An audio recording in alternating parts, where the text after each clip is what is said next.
Mainstream dietary advice is all over the place. Eating healthy today can feel like navigating a maze, and the powers that be are misleading you. But I'm here to change that. In this video, I'm going to talk about the many common nutrition myths that are killing your gains and keeping you sick. And it won't just be speculation. I'm going to provide scientific and logical evidence to back up my claims. Before I begin, I just wanted to quickly shout out my ebook. All of the topics I'm going to talk about in this video, I go into like 10 times more detail on them in my ebook. So if you find this video interesting, it would definitely be worth checking out. And if you're the first one to buy it, you can use the coupon code FIRST5, I'll put it up on the screen here, to get the ebook for just $5. Only one of these codes exists, so the first person who gets it, and after that, it's gone. So act fast. With that out of the way, I can now begin with the first nutrition myth that's killing your gains and keeping you sick, which is the vilification of saturated fat and just the overall idea that fat makes you fat. The vilification of saturated fat started in around the 1960s in the US and has really spread to the entire world, and it is based off a hypothesis that is, to this day, still unproven. The hypothesis was coined by a big researcher at the time named Ancel Keys, and it was really that the cholesterol in saturated fat would clog your arteries the same way sending fat down a pipe in, for example, in your kitchen sink would clog the pipe. And as I mentioned earlier, this hypothesis has still never been proven to be true, but there's been a lot of junk science and fear-mongering, gesturing as if the hypothesis is true, and by and large, the masses have fallen for it. But I can say with confidence that that hypothesis is not only unproven, it's actually incorrect. And I'm not just saying that. Like I said earlier, I have actual scientific evidence to back up these claims. If you look into it, there's actually a lot of science to back up my claims, but I'll give an example of just two. So before I begin, I think it would be wise to give a little bit of a background about what saturated fats exactly are. So saturated fats are basically any fat that comes from an animal-derived product. So for example, butter, which comes from the milk of cows, would be considered a saturated fat, and tallow, which is the fat literally like within and on the cow's body, that's also considered a saturated fat. Same with the fat that comes from any other animal or animal-derived product. They're all saturated fats. On the other hand, unsaturated fats are the common vegetable oils you see today, or the proper term is really seed oils because they come from the seeds of those vegetables. But things like canola oil or sunflower oil, safflower oil, they're all unsaturated fats. Now, to begin with our first piece of science, there was a randomized control trial done in the late 60s. If you don't know, randomized control trials are basically considered the gold standard of scientific evidence because they can actually inform on causation. So this was one of the gold standard trials, and it was done in the late 60s on about 500 participants, if I recall correctly, around there. And it was to assess the health impacts of a diet high in saturated fats versus a diet high in unsaturated fats. So basically, to summarize, it would be really a diet high in stuff like butter and tallow versus a diet high in different kinds of vegetable oil. So for example, canola or safflower. So what did the results say? Well, the results for this trial were actually destined to never be published, and the results may have been a big reason why.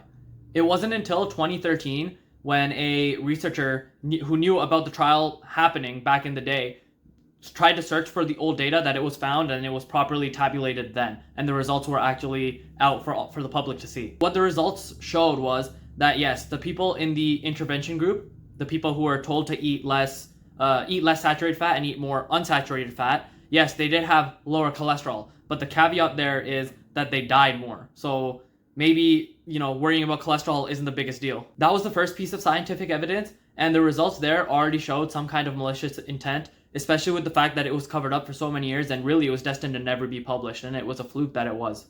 On to the second piece of scientific evidence. It's actually very similar. So there was another randomized control trial done, this time in the US, around about the same time period actually as well, and this was done in nursing homes and mental institutions, and it was done on, I think, multiple thousands of participants, so not just multiple hundreds, but multiple thousands.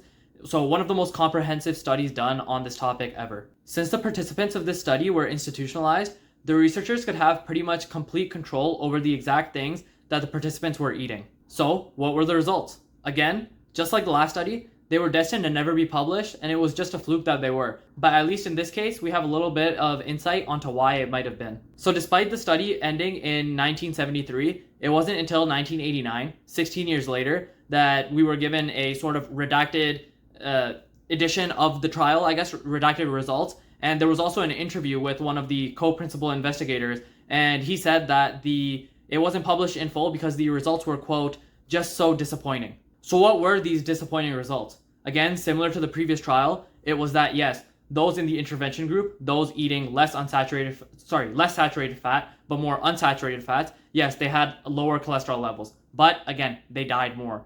So on the other hand, the group who ate higher levels of saturated fat, they had higher cholesterol levels for sure, but they lived longer and had better health outcomes. So at the end of the day, what's more important? There's lots of other science I could cite, but honestly, these two studies alone should give you definitive proof to understand that saturated fats are not only not harmful, they're actually good for you, and I would suggest that you eat more of them. So you may ask, how does this relate in any way to my muscle gains? Well, the thing is that saturated fat and cholesterol is very important for testosterone production. And as I'm sure most of us know, testosterone is very important for muscle growth. Saturated fats contain many essential vitamins and minerals that are required for proper nutrient balance, and cholesterol is quite literally one of the building blocks for testosterone. So if you're eating a diet that is low in cholesterol and saturated fats, you're pretty much eating a diet that's low in testosterone. And as we all know, low testosterone won't help you to build muscle.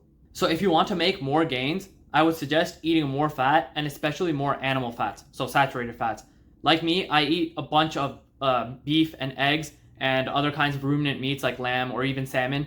These are all healthy fats, and the mainstream influencers and whatever, they'll tell you to cut down on that stuff because supposedly it'll clog your arteries and make you have heart disease. But again, as those trials showed, that's not the case. And trust me, when you eat this way, I can tell you from experience, you'll pack on the muscle and you'll probably actually lean out. At the end of the day, foods that are high in saturated fats are the kinds of foods that our ancestors ate for centuries without issues.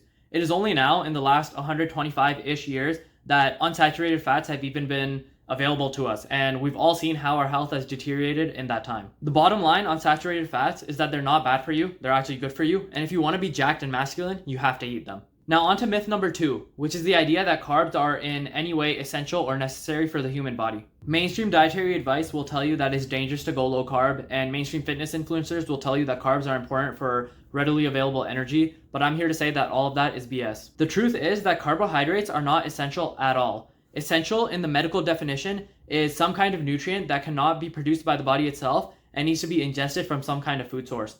There are essential proteins, there are essential fats, but there's no such thing as an essential carbohydrate. And when it comes to the side of the fitness influencers, yes, they're right. Carbs do provide readily available energy, but they're not the best source of energy for the body. The best source of energy for the body is actually dietary fat. The problem with carbohydrates as an energy source is that they spike up really fast, but they also crash just as fast as well. So you're left in a constant kind of yo-yoing cycle of energy. Not only is this subpar from an energy point of view, it also has deleterious health impacts as well. You see, if you eat a lot of carbohydrates, eventually you will become insulin resistant. Insulin resistance is where the pancreas, which releases insulin, sort of just builds a tolerance and becomes unable to produce enough insulin to curb the blood sugar spikes that you get when you consume carbohydrates. This insulin resistance causes a great deal of inflammation in the body, and insulin resistance as a whole is linked to many negative health outcomes like diabetes, Alzheimer's disease, heart disease, cancer, and the list goes on. Well, again, you may ask, how does this affect my gains in any way?